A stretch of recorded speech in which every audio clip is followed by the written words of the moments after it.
And But I guess the Japanese know more about that than what I would. yeah.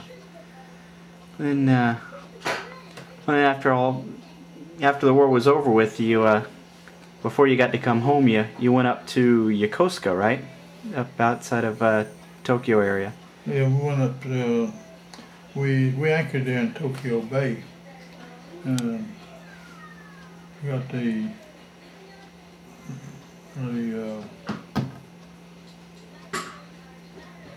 LCVP that carried the people ashore, so they could have a little R&R there in Tokyo, and it landed the little ferry boats we call them, landed there at the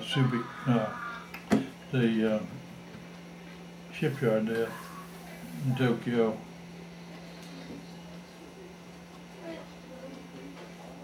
What's the name of that place?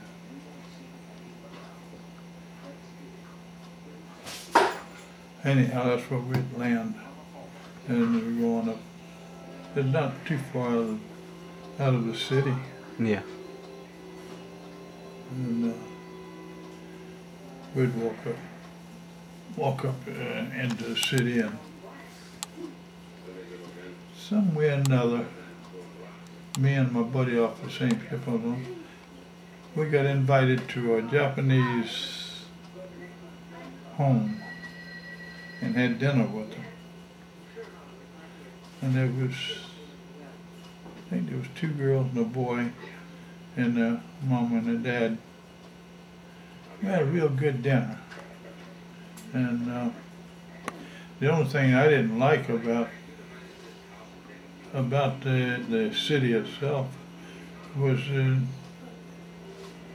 the sewer run right down the drains on the street, you know. It would run down the side of the street and go down into the drain.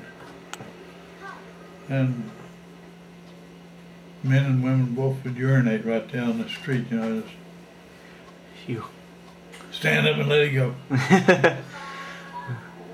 Yeah.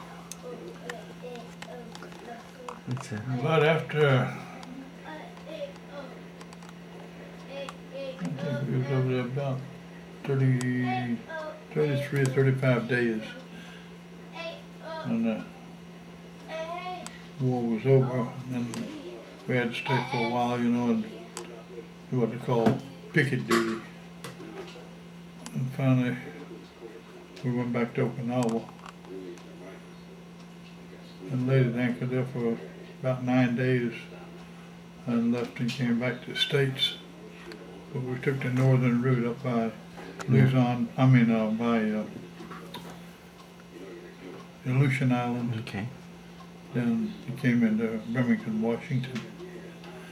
We stayed there for about, it seemed like a darn year and a half, but it was only about 9-10 days. we got our orders to come back home. They just posted them on board there. And you go out there every morning, look and see if your name was on the board. Yeah. And if it was, well then you'd get your orders from the sergeant or master at arms or whatever the case may be. And get your chance to go home. And you get your papers and catch the train. we had to catch the train about 6:30 in the evening. It was about 1:30 in the morning when the train left and come home. Man. Coming through Kansas, I believe it was, somewhere. It was mountainous, it all get out.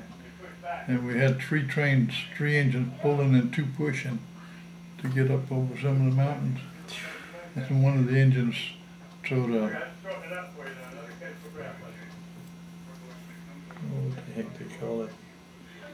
Connecting rod, you know, between the wheel, the engine and the wheel.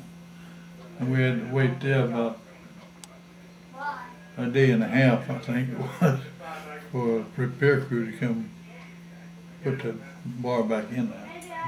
It took 13 days, I think. And I was complaining about taking 20 hours to get home. Huh? I said, and I was complaining about 20 hours to get home. Well, you ain't riding a train. To this day, he doesn't like trains. I guess I wouldn't either. Yeah, probably not. But, Yeah, when I got home, take her and the kids could go down to Miami. We didn't have a car, so I had to catch a train, you know. Of course, it took a day and a half, 2 days to get down there on a cattle car. no. Ah.